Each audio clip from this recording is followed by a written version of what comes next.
Le flash des informations, Madame, Monsieur, bonsoir.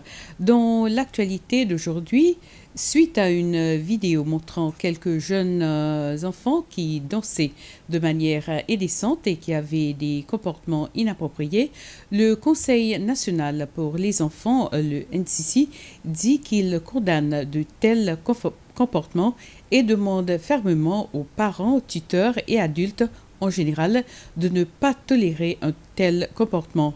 Dans un communiqué, le NCC condamne le tournage et l'enregistrement photographique de scènes indécentes pour la circulation et la diffusion via les plateformes des médias sociaux.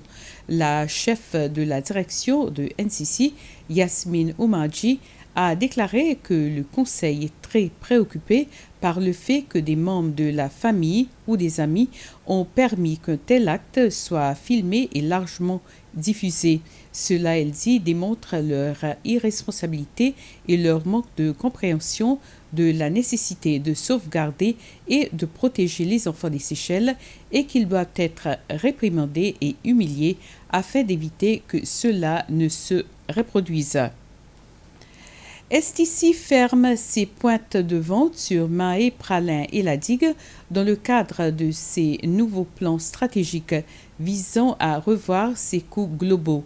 Le supermarché Victoria fermera ses portes à partir du 30 de ce mois, mais il continuera de gérer son hypermarché. Les responsables de la STC ont annoncé lors d'une conférence de presse qu'elle deviendrait un distributeur en gros tout en travaillant avec l'association des commerçants et ses distributeurs pour soutenir ces efforts nationaux visant à réduire le coût de la vie dans le pays. Le président du conseil d'administration de la STC, Imtaz Oumarji, a fait les annonces en présence des membres de l'association des commerçants. Les personnes autrement capables pourront bientôt acheter du matériel à des prix réduits, du matériel neuf ou modifié qui vise à les aider avec leur handicap. L'annonce a été faite après que le Conseil des ministres ait approuvé une demande du département du commerce. La suppression des taxes sur les matériels pour ces personnes prend effet à partir de cette semaine. La commission de surveillance des entreprises publiques, la PEMC, a reçu un don de 83 203 dollars américains de l'ambassade des États-Unis. Cela est équivalent à environ 1,5 million de roupies. L'argent sera utilisé envers la mise en place des systèmes pour former ces travailleurs, ce qui leur permettront de mieux surveiller le fonctionnement des entreprises publiques. L'annonce a été faite ce matin par le ministre des Finances, de la Planification économique et du Commerce, Nadi Hassan, lors d'une conférence de presse. Un événement auquel ont participé le chef de la direction de la PEMC, la commission de surveillance des entreprises publiques, Georges Tigran, et Chelsea Bergerson, responsable politique et économique de l'ambassade des États-Unis. Le ministre Hassan a déclaré que ce don aiderait le PEMC à faire son travail de manière plus efficace.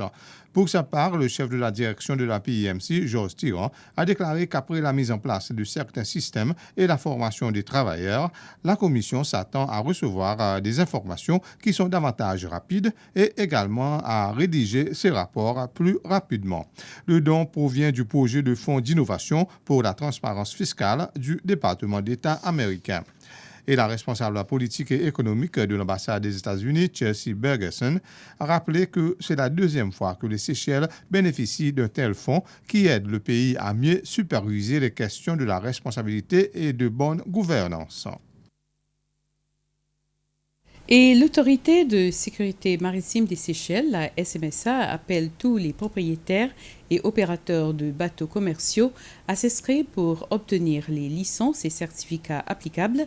Cet appel intervient après que des inspections ponctuelles ont été menées par cette autorité, des inspections au cours duquel plusieurs bateaux et opérateurs étaient en train d'opérer avec des licences ou des certificats qui ont expiré. Le chef de la direction de la SMSA, le capitaine Joachim Valmont, a exhorté les propriétaires et exploitants de bateaux à mettre à jour leurs licences respectives, à tenir un dossier à jour concernant les documents juridiques. L'autorité déclare que s'ils ne sont pas en possession des licences et certificats nécessaires, ils seront sanctionnés. Et c'est sur cette information qu'on se quitte. Merci à vous de nous avoir suivis. Bonsoir.